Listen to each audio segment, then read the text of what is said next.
Hello friends, मेरा नाम नदीम हैदर है और इस वीडियो में हम पढ़ेंगे आपका सीआरपीसी के अंदर चार्ज को। तो सीआरपीसी के अंदर जो चार्ज कवर है वो हमारा सेक्शन 211 से लेकर सेक्शन 224 तक आपका कवर है। सभी सेक्शंस के बारे में एक एक करके पढ़ेंगे कि चार्ज से रिलेटेड है, जितने भी सेक्शन है सभी के बारे में हम देखेंगे। सबसे पहले बात करते हैं कि चार्ज होता क्या है। चार्ज की डेफिनेशन, उसका मीनिंग सीआरपीसी के अंदर कहीं पर भी आपका मेंशन नहीं है। अगर हम चार्ज को देखें तो सीआरपीसी के अंदर चार्ज का जो डिटेल मेंशन है वो आपका, या मतलब कि मीनिंग की अगर बात करें तो डेफिनेशन में जो सेक्शन 2 है आपका, उसका जो सब क्लोज बी है उसके अंदर चार्ज का मीनिंग लिखा हुआ है। चार्ज को डिफाइन किया गया है। बस डेफिनेशन में आप देखेंगे तो डेफिनेशन में सिर्फ ये लिखा हुआ है कि चार्ज के अंदर जो है एक से ज्यादा हेड हो सकते हैं। कि ये जो डेफिनेशन आपकी दे रखी है सेक्शन 2 के सब क्लोज बी में, तो इससे हमें क्लियर नहीं हो पाता है कि असल में चार्ज है क्या, क्योंकि चार्ज में सिर्फ उसमें लिखा हुआ है कि चार्ज में एक से ज्यादा हेड हो सकते हैं। सिंपल वर्ड्स में अगर हम बात करें कि चार्ज होता क्या है तो वो मैं आपको पहले एक्सप्लेन करता हूं कि चार्ज होता क्या है। सिंपल वर्ड्स में जो चार्ज का मीनिंग है, चार्ज का मतलब है कि ये एक तरह का नोटिफिकेशन होता है जो कि जो एक्यूज पर्सन होता है उसको दिया जाता है। मतलब कि जो एक्यूज पर्सन होता है, चार्ज के अंदर ये चीज मेंशन किया जाता है कि उस पर्सन ने, उस एक्यूज जो है, क्या ऑफेंस किया है, किस एक्ट के अंदर किया है उसने वो ऑफेंस की डेट के बारे में कि कौन सी डेट में ऑफेंस किया गया है, उस ऑफेंस के टाइमिंग क्या था, उस टाइमिंग के बारे में आपका है, प्लेस के बारे में, किस पर्सन के अगेंस्ट वो ऑफेंस किया गया है। इस जिन सब चीजों से रिलेटेड जो है वो इंफॉर्मेशन दी जाती है किसको, एक्यूज पर्सन को, कि उस एक्यूज जो है, एक्यूज को पता चल सके कि उसके ऊपर जो ट्रायल चलने वाला है, जो उसके पास जो उसके ऊपर जो ट्रायल चलने वाला है वो किस ऑफेंस से रिलेटेड चलने वाला है। चार्ज को अगर हम हिंदी में बात करें तो चार्ज को हम आरोप पत्र भी कहा जाता है हिंदी में। चार्ज लगाने के पीछे जो कारण है, उसका जो ऑब्जेक्टिव है, मेन रीजन यही है कि जो एक्यूज है, एक्यूज को पता चल सके कि वो किस ऑफेंस से रिलेटेड उसका ट्रायल चल रहा है, और ताकि वो उस ऑफेंस से रिलेटेड जो भी मतलब जो ट्रायल चलने वाला है को वो डिफेंड कर सके। एग्जाम्पल के तौर पे मैं आपको बताता हूं। सपोज करिए कोई ए एक्यूज पर्सन है, उसने 29 सितंबर 2019 में चोरी करी और उसी दिन उसने जो है किसी आदमी को ग्रीवियस हर्ट भी पहुंचाया किसी दूसरी जगह, तो उस पर्सन को जो, या फिर जो एक और चोरी करी, आप ये समझ लीजिए। चार्ज के अंदर उस एक्यूज्ड को, उस ए पर्सन को ये बताया जाएगा कि वो किस चोरी के बारे में बात कर रहा है, किस डेट की बात कर रहा है, उस टाइम, कौन से टाइम की बात कर रहा है। सपोज करिए उसने 29 तारीख को 29 सितंबर को एक चोरी दिन में करी है 9 बजे, और एक जो है बाद में करी है, जो थेफ्ट करा है उसने, मतलब कि 8 बजे के लगभग किया है शाम के टाइम। तो अब इनमें से चार्ज में ये चीज उसको कैसे पता चलेगा कि किसके बारे में बात हो रही है या किससे रिलेटेड उसका ट्रायल चल रहा है। तो चार्ज के अंदर ये चीज एक्सप्लेन की जाएगी कि कौन से ऑफेंस की बारे में बात कर रहे हैं, किस पर्सन के उसने अगेंस्ट किया है वो ऑफेंस, और उसका टाइम क्या है, डेट क्या है। तो ये सारी चीज मेंशन की जाएगी ताकि उस एक्यूज पर्सन को पता चल पाए कि उसके ऊपर जो ट्रायल चल रहा है वो किस ऑफेंस का चल रहा है। ये हुआ आपका चार्ज। अब हम बात करते हैं जो सेक्शन 211 से लेकर सेक्शन 224 तक आपके दे रखे हैं, तो उसके बारे में हम एक एक करके आपका पढ़ेंगे। तो सबसे पहले हम देखेंगे सेक्शन 211 के बारे में। सेक्शन 211 है वो कंटेंट की बात करता है, मतलब कि चार्ज के कंटेंट की बात करते हैं कि चार्ज के अंदर क्या क्या चीज मेंशन की जाती है उसके बारे में बताता है। कंटेंट में है कि चार्ज के अंदर, हर चार्ज के अंदर उसका ऑफेंस जरूर लिखा होना चाहिए, उसके अंदर ऑफेंस लिखा होना चाहिए कि एक्यूज जो है ऑफेंस किया गया है और कौन से ऑफेंस का चार्ज उसके ऊपर लगाया गया है। तो चार्ज जो ऑफेंस है, ऑफेंस का चार्ज डिस्क्राइब होना चाहिए हर चार्ज के अंदर। चार्ज के अंदर जो ऑफेंस है उसका नेम लिखा होना चाहिए। जिन ऑफेंस का स्पेसिफिक नेम दिया हुआ है तो उसमें तो उसका नाम लिख लेंगे हम, कोई प्रॉब्लम नहीं है। जैसे थेफ्ट हुआ, एक्सटॉर्शन हुआ, आपका मर्डर हुआ,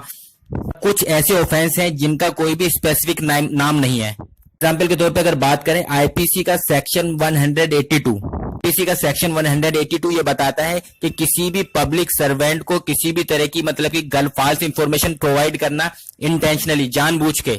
ताकि वो पब्लिक सर्वेंट जो है अपनी जो पावर है, उसकी जो लॉफुल पावर है उसका वो यूज करे, और जिसकी वजह से दूसरे पर्सन जिसके अगेंस्ट वो यूज करे उसको किसी तरह की इंजरी हो। जो इंटेंशन ये है कि मतलब किसी उस पर्सन को किसी तरह का नुकसान होना चाहिए। एग्जाम्पल के तौर पे एक पर्सन है, वो मजिस्ट्रेट से कहता है कि जो पुलिस ऑफिसर, मतलब कि जो पुलिस ऑफिसर उसके मजिस्ट्रेट के अंडर जो काम कर रहा है, उसके सबॉर्डिनेट है, कि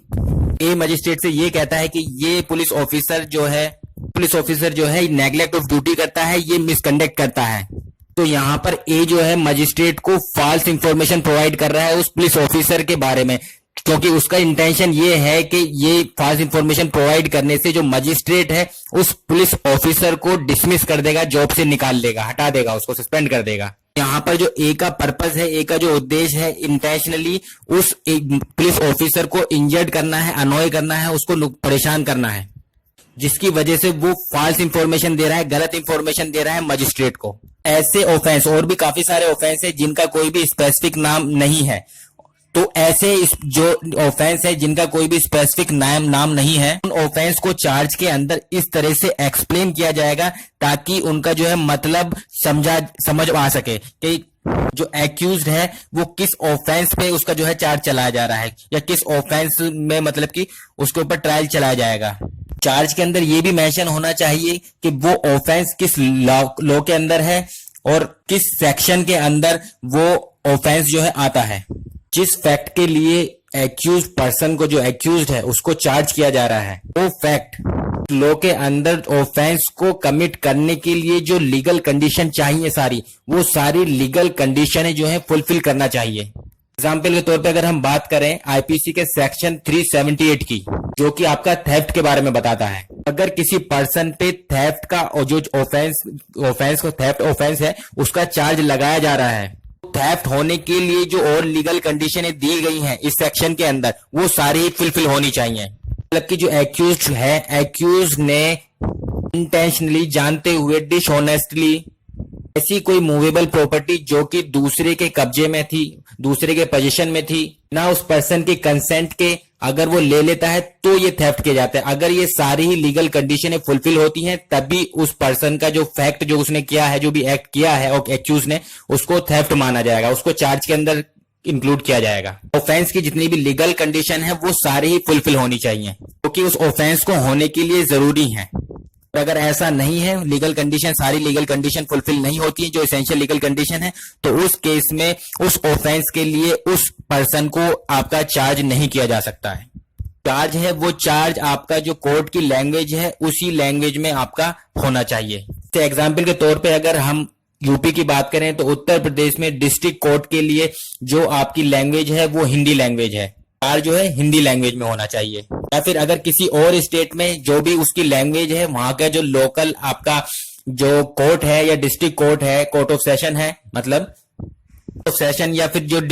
सीजीएमए कोर्ट है, तो उसमें जो भी लैंग्वेज यूज की जा रही है उस स्टेट में, तो वो लैंग्वेज, उसी लैंग्वेज में जो चार्ज होना चाहिए। अब सेक्शन 7 कहता है कि अगर कोई भी एक्यूज जो है वो जिसके ऊपर मतलब चार्ज लगाया जा रहा है, तो अगर वो पहले भी किसी प्रीवियस कन्विक्शन हुआ है, मतलब कि पहले भी वो किसी चीज के लिए अपराधी पाया गया है और उसके लिए उसने सजा आपके जो है भुगती है, अगर पहले किसी ऑफेंस के लिए वो कन्विक्टेड है, तो उस चीज की भी जो डिटेल है मेंशन करनी चाहिए चार्ज के अंदर। तो इफेक्ट ये हो सकता है कि उस एक्यूज की, जो उस पर्सन की जो पहले भी कन्विक्टेड हुआ है उस ऑफेंस में, तो उसकी जो पनिशमेंट है वो इंक्रीज हो सकती है, बढ़ सकती है। मान लीजिए सपोज करिए कोई पर्सन है, वो पहले उसने कोई चोरी करी थी और उसके अंदर वो कन्विक्टेड था, अब दोबारा से वो आपका जो है उसके ऊपर जो चार्ज लगाया है, दोबारा से उसने चोरी करी है, फिर से आपका जो, तो हमें उसने चोरी करी है फिर से, तो उसके चार्ज जब बनाएंगे उस टाइम पे जो प्रीवियस कन्विक्शन था, उस जो पहले चोरी करी थी उसकी डिटेल भी उस चार्ज के अंदर मेंशन करनी चाहिए। उसकी वजह से ये हो सकता है कि जो कोर्ट है शायद वो उसको पनिशमेंट में जो है इंक्रीज कर दे, उसकी पनिशमेंट जो है बढ़ा दी जाए, और चाहे तो जो सब्सिक्वेंट ऑफेंस है उसके लिए जो पनिशमेंट जो है इंक्रीज कर सकती है। इससे ये पता चलता है हमें। अब बात करते हैं सेक्शन 112 की। तो सेक्शन 112 बात करता है आपका टाइम, प्लेस और पर्सन से रिलेटेड, मतलब एक्यूज के द्वारा जो ऑफेंस किया गया है वो किस टाइम पर किया गया है, मतलब कि डे कौन सा है और टाइम, उस टाइम पे टाइम क्या था, कितने बज रहे थे, मतलब कि किस प्लेस पर किया गया है, किस जगह पर वो ऑफेंस किया गया है एक्यूज के द्वारा, और किस पर्सन के अगेंस्ट किया गया है, अगर किसी पर्सन के अगेंस्ट किया गया है या फिर अगर किसी चीज के अगेंस्ट किया गया है, किसी प्रॉपर्टी या थिंग के अगेंस्ट किया गया है, तो किस प्रॉपर्टी या किस थिंग के अगेंस्ट किया गया है, इस चीज की जो है डिटेल होनी चाहिए चार्ज के अंदर ऑफेंस से रिलेटेड, ताकि जो एक्यूज है उसको पता चल सके कि वो किस ऑफेंस के बारे में उस पर ट्रायल चल रहा है या किस ऑफेंस से रिलेटेड उस पर चार्ज हुआ है। जैसे मैंने आपको स्टार्टिंग में एग्जाम्पल पे बताया कि जैसे 29 सितंबर 2019 में हो सकता है वो एक से ज्यादा उस दिन उसने ऑफेंस किया हो और तो पता चल सके उसको कि वो किस ऑफेंस से रिलेटेड उसके ऊपर ट्रायल चल रहा है या किस ऑफेंस से रिलेटेड उस पर चार्ज लगाए गए हैं। सेक्शन 112 के सबसेक्शन 2 की अगर बात करें हम, सेक्शन 212 का जो सबसेक्शन 2 है वो कहता है कि अगर किसी एक्यूज्ड पर जो चार्ज लगाया गया है, किस चीज का चार्ज लगाया गया है, ब्रीच ऑफ ट्रस्ट का या फिर डिसऑनेस्ट मिस एप्रोप्रिएशन का, चाहे वो मनी से रिलेटेड हो या फिर किसी मूवेबल प्रॉपर्टी से रिलेटेड हो। डिसऑनेस्ट मिस एप्रोप्रिएशन का मतलब क्या है? डिसऑनेस्ट मिस एप्रोप्रिएशन का मतलब है जब पर्सन डिसऑनेस्टली किसी दूसरे की प्रॉपर्टी को कन्वर्ट करके अपनी प्रॉपर्टी कर लेता है, मतलब कि दूसरे की प्रॉपर्टी को अपनी प्रॉपर्टी समझ के उसका यूज करता है। वो ये अच्छी तरह जानता है कि ये प्रॉपर्टी दूसरे उस पर्सन से बिलोंग करती है। एग्जाम्पल के तौर पे सपोज करिए आप कहीं जा रहे हैं और आपके सामने भी कोई पर्सन मतलब कि जा रहा है, मार्केट में आप चल रहे हैं, आप किसी पर्सन का जो है पर्स निकल जाता है, वॉलेट जो है उसकी पॉकेट से निकल के गिर जाता है आपके सामने। फिर आप कहीं भी रास्ते में जा रहे हैं और आपको वहां पर वॉलेट पड़ा हुआ मिलता है। उस वॉलेट के अंदर आप देखते हैं तो उसके अंदर आईडी के वो पर्स जो है किससे बिलोंग करता है, वो सब चीज आपका उसके अंदर आईडी होती है, तो जिससे पता चल जाता है कि ये जो पर्स है इस पर्सन से बिलोंग करता है। पर आप उस पर्सन को लौटाते नहीं है, उसका मोबाइल नंबर उसमें सब लिखा हुआ होता है, आप उसके पर्स में से पैसे निकाल के वो अपने यूज के लिए यूज कर लेते हैं, मतलब कि आप। फिर अगर दूसरे एग्जाम्पल की बात करें, सपोज करिए ए और बी दो पर्सन हैं, वो जॉइंट ओनर हैं किसी हॉर्स के, एक घोड़े के जॉइंट ओनर हैं, दोनों ही ओनर हैं। जब ए को जरूरत होती है तो ए ले जाता है हॉर्स को, जब बी को जरूरत होती है तो बी ले जाता है हॉर्स को। अगर ए जो है बी की बिना कंसेंट के उस हॉर्स को सेल कर देता है, उस घोड़े को सेल कर देता है, तो ये जो आपका केस होगा डिसऑनेस्ट मिस एप्रोप्रिएशन का होगा। कि आईपीसी के सेक्शन 403 में ये मेंशन है। क्रिमिनल ब्रीच ऑफ ट्रस्ट की अगर बात करें, आईपीसी में 405 सेक्शन में मेंशन है क्रिमिनल ब्रीच ऑफ ट्रस्ट होता क्या है। इसके एग्जाम्पल की बात करें तो एग्जाम्पल सपोज करिए कि आपका कोई सूट है, आप जो है उस सूट पे ड्राई क्लीन कराना चाह रहे हो, तो आप ड्राई क्लीन स्टोर पर जाते हैं, सूट को जो है ड्राई क्लीन करने के लिए ड्राई क्लीनर जो होता है उसको दे देते हैं। आप तो उसको देके चले जाते हैं, तो वो ड्राई क्लीन करने के बाद जो स्टोर वाला होता है वो ड्राई क्लीन करने के बाद या तो उस सूट को खुद यूज करने लगता है, खुद पहन के कहीं पे भी शादी में चला जाता है, या फिर उस सूट को सेल कर देता है। तो ये जो केस होगा आपका क्रिमिनल ब्रीच ऑफ ट्रस्ट का होगा कि उस स्टोर वाले ने जो ड्राई क्लीन का स्टोर था, स्टोर जो था, ड्राई क्लीनर था, उसने आपका जो ट्रस्ट जो है तोड़ा, इसलिए ये है क्रिमिनल ब्रीच ऑफ ट्रस्ट का केस होगा। अगर किसी एक्यूज्ड पर जो है क्रिमिनल ब्रीच ऑफ ट्रस्ट फिर डिसऑनेस्ट मिस एप्रोप्रिएशन से रिलेटेड कोई भी चार्ज आप लगाया गया है किसी एक्यूज पर, चाहे वो मनी से रिलेटेड हो या फिर कोई भी मूवेबल प्रॉपर्टी से रिलेटेड हो, इन दोनों ऑफेंस के लिए अगर आपको टाइम का पता नहीं चल पा रहा है, मतलब कि किस टाइम पर ये दोनों ऑफेंस, दोनों में से कोई सा भी ऑफेंस जो है किया गया है, उस केस में आप जो है ड्यूरेशन मेंशन कर सकते हैं। इस ड्यूरेशन के बीच में ये ऑफेंस जो है कमिट किया गया इस पर्सन के द्वारा, पर ये ड्यूरेशन 1 साल से ज्यादा नहीं होना चाहिए। जैसे मैंने आपको एग्जांपल दिया कि ड्राई क्लीन के स्टोर पर मैं एक सूट दे के आया, अब सूट दे के आया, मुझे सूट लेने वापस मैं 4 महीने के बाद गया उस स्टोर पर, मुझे पता चला कि वो सूट जो है उस ड्राई क्लीन स्टोर आपका जो मालिक था उसका, उसने वो सेल कर दिया, बेच दिया। मुझे कब पता चला? मुझे तो तब पता चला ना जब मैं 4 महीने बाद उस सूट को लेने गया ड्राई क्लीन स्टोर पर से। मुझे एग्जैक्ट जो डेट है या फिर आपका कह सकते हो टाइम का पता नहीं है कि किस टाइम पर जो है उसने सेल किया, किस डेट को उसने सेल किया। ऐसे केस में आप जो है ड्यूरेशन मेंशन कर सकते हैं, मतलब कि मैं इस डेट को यहाँ पर मैंने ड्राई क्लीन स्टोर पर ये अपना सूट जो है दिया था ड्राई क्लीन करने के लिए, चार्ज में आप ये मेंशन कर सकते हैं, और मैं इस डेट को वहां पर मतलब कि लेने गया वापस, तब मुझे पता चला कि उन्होंने सेल कर दिया। तो इससे इस डेट से इस डेट के बीच में उन्होंने कभी वो सेल किया है, मतलब कि ये ऑफेंस हुआ है। मुझे एक ड्यूरेशन मेंशन करनी पड़ेगी चार्ज में, पर ये ड्यूरेशन 1 साल से ज्यादा नहीं होनी चाहिए। दूसरी चीज, चार्ज के अंदर हम जो मूवेबल प्रॉपर्टी है, जिसके अगेंस्ट जो ऑफेंस हुआ है, जिसके अगेंस्ट आपका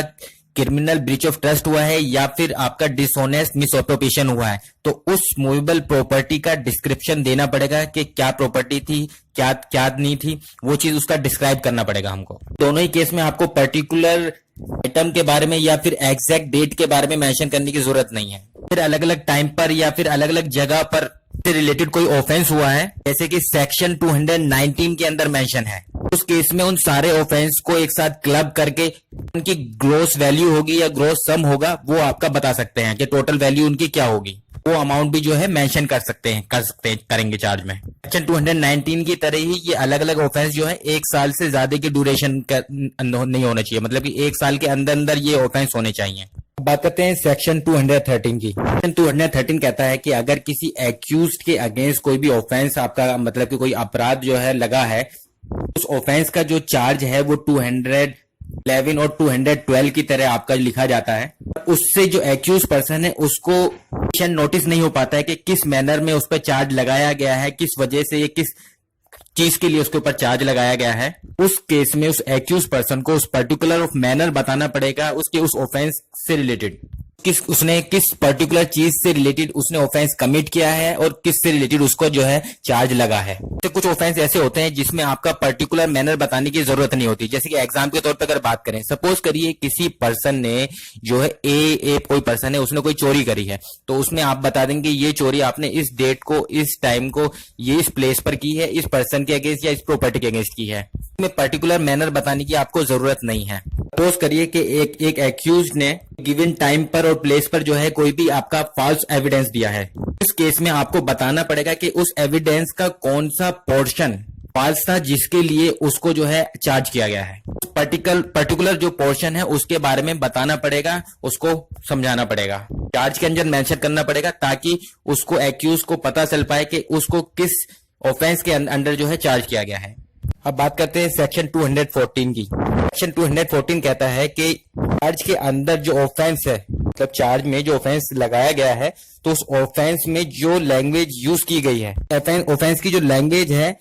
वो ऑफेंस जिस लॉ से रिलेटेड है, उस लॉ में उस वर्ड का जो मीनिंग है जो कि उस ऑफेंस में यूज की गई है, तो वो ही मीनिंग उसका वहां पर समझा जाएगा, कोई और मीनिंग नहीं समझा जाएगा। एग्जाम्पल के तौर पे अगर बात करें, वर्ड अगर पोजीशन है तो पोजीशन अगर हम सीपीसी में देखेंगे तो उसका मीनिंग अलग होगा, अगर आईपीसी में देखेंगे पोजीशन का मीनिंग अलग होगा। तो आईपीसी के सेक्शन 27 में जो वर्ड पोजीशन है उसका मीनिंग अलग बताया है, सीपीसी में जो पोजीशन है उसका मीनिंग अलग है। कि आईपीसी के सेक्शन 27 में जो पोजीशन का मीनिंग है कि अगर किसी पर्सन की जो प्रॉपर्टी है